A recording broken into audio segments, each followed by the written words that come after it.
Hi, I'm Allison. And I'm Taylor. And we're the hosts of the Anxiety Chicks podcast, where we dive deep into the reality of anxiety, nutrition, and mental health. Listen as we explore all things anxiety healing while keeping it real, including our own struggles with mental health. We'll bring our expertise as healing professionals to the conversation while discussing the tools and strategies you need to heal the anxious mind. Listen to the Anxiety Chicks on the iHeartRadio app, Apple Podcasts, Spotify, or wherever you get your podcasts.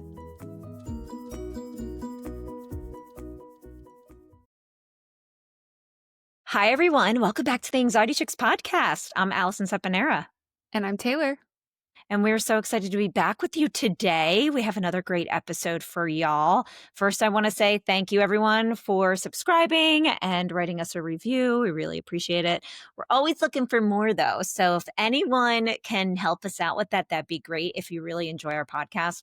Mostly because we really want to get the podcast out to other people. And I think the more people that we can reach out to and we can help, it just warms my heart. So yeah, share with some friends, subscribe to us, review us, and that'd be awesome. Thank you.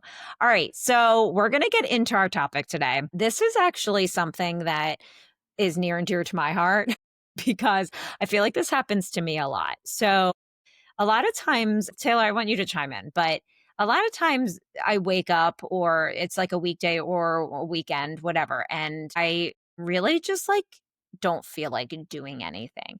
And it's not because I'm like lazy, right? And I think there's this big misconception that when you're depressed or even when you're anxious and you might not look anxious, I'm doing air quotes, you guys on YouTube, that, you're just lazy and that you're not motivated and that you just don't what's wrong with her kind of thing, in a way that people don't really people that really might not even know you, or people that know you and they just don't understand the extent of how you struggle with your mental health, right? So they have judgments about you. And you know what I say to that? Goodbye. If that's someone in my life, a goodbye to you. Because if you don't know anything about it, or you don't have any interest in learning about what's going on with me in these certain moments, then why are you in my life?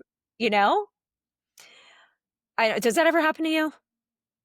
Yeah. And I feel like it's a lot of times with our job too. I think we have to always be creative. We have to always be doing a lot of different things. And so sometimes when you're already in that overstated mind, not overstated, overstimulated mind, when I'm really overstimulated, everything just feels a lot. And I'll wake up in the morning and I almost put off waking up in the morning. I'll wake up and I'll lay in bed and I'll look at my phone and I just don't want to get up because I know what getting up starts, like the to-do list. I can already see it.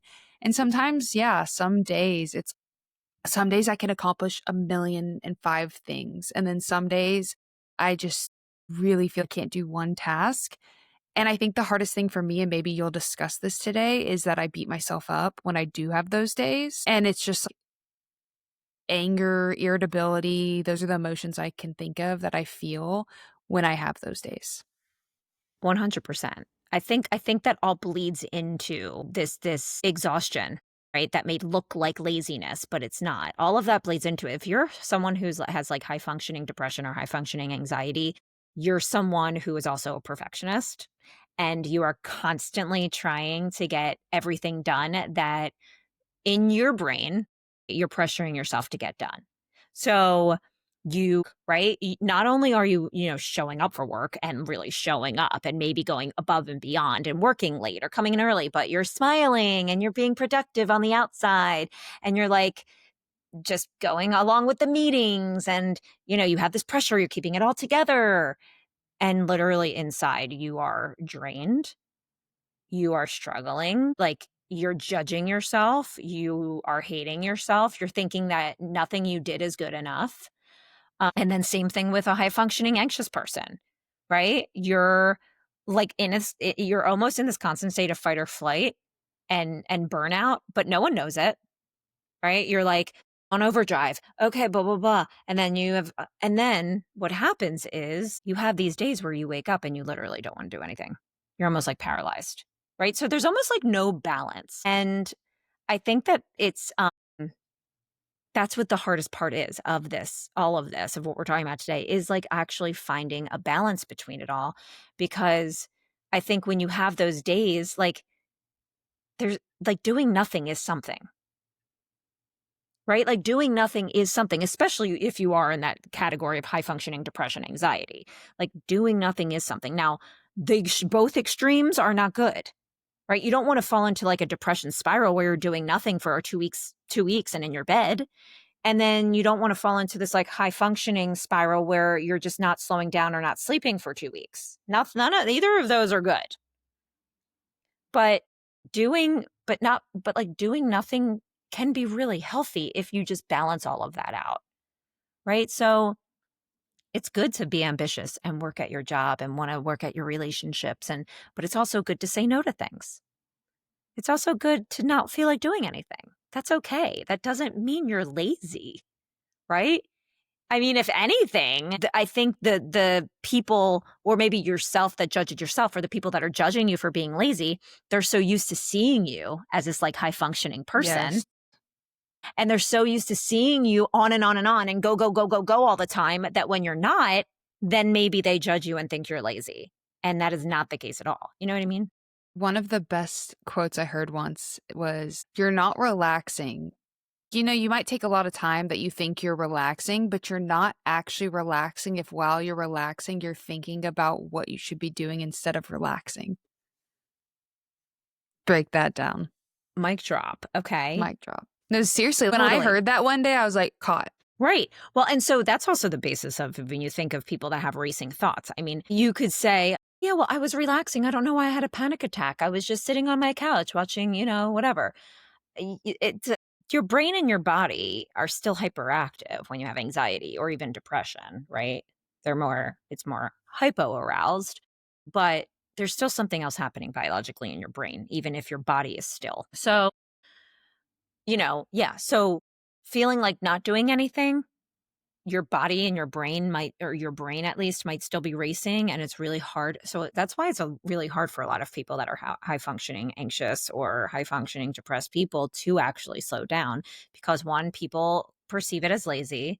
And then that's also just you judging yourself and being like, oh my gosh, I'm so lazy. I should be doing something. Oh my gosh, I'm so boring. Like, why am I just sitting here? I should be doing something. People, might look at me and think I just have like no friends because I'm just here sitting, just all these judgments start coming into your brain. And you have to remember this one thing too. A lot of the judgments we think other people are thinking about us are really judgments we have for ourselves. Because if you think about it, if you really loved who you were and you really just were okay with the way that your life was, and just maybe taking a break sometimes or whatever you had to do, if you really loved yourself and you thought you were enough the way you are, even if someone thought that about you, you wouldn't care.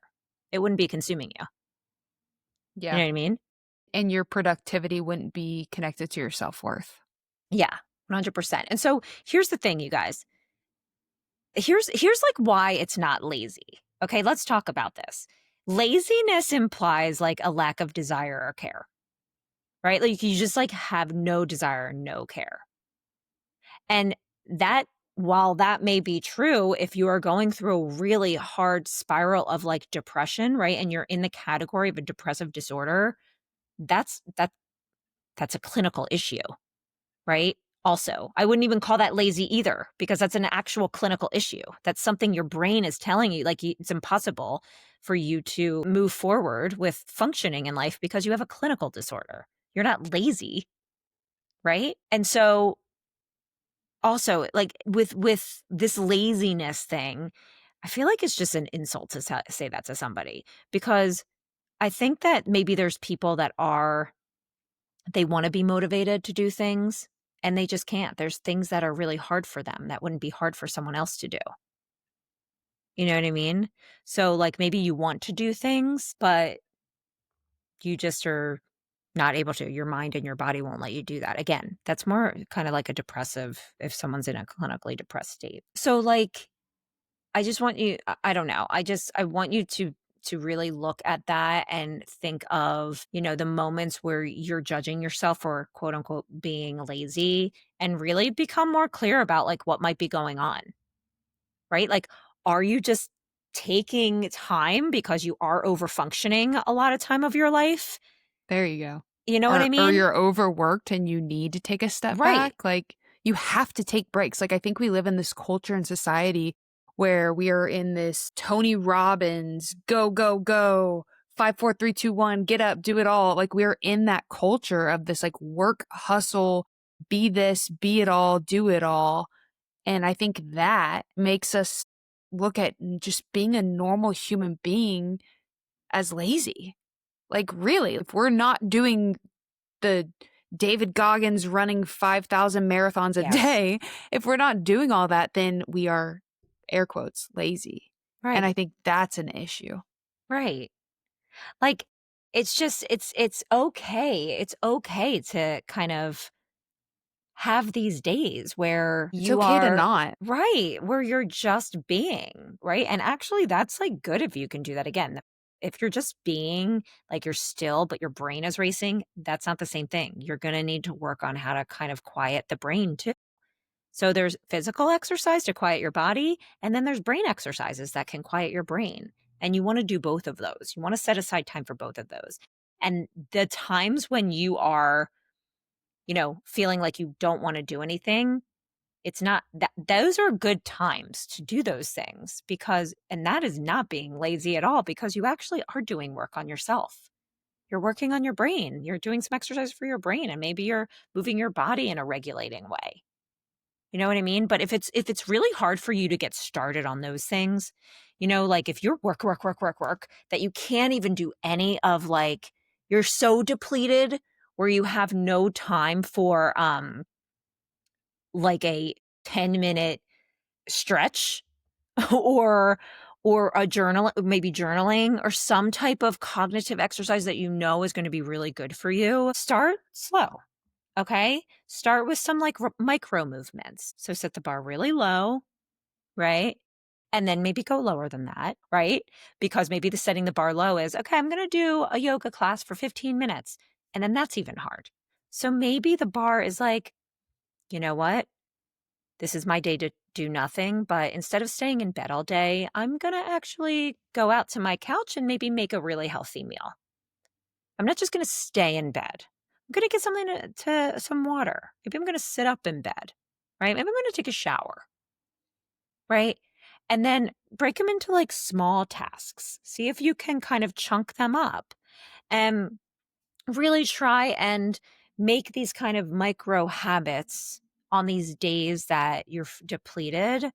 Make the day make sense to you. Like make the day worth it to you so you're not mindlessly scrolling, you're not mindlessly watching TV. That's fine, honestly, for a couple hours, I will say. That can be really great and you just get out of your head for a little while. Awesome.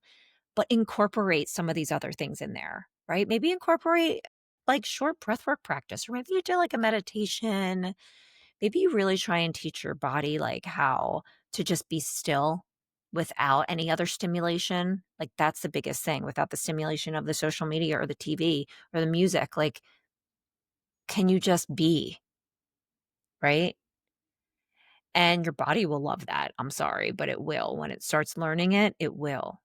So I think that just, if you have people or you have yourself judging you in your life about like doing, just don't feel like doing anything and you want to do nothing one of these days, make it how do I want to say this?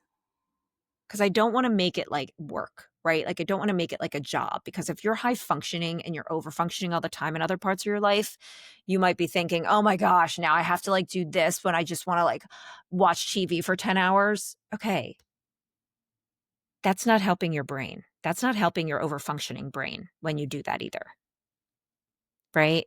The whole point of this is learning how to not be you don't have to be overstimulated all the time. And to find a balance. You shouldn't be doing all these things high functioning either, by the way.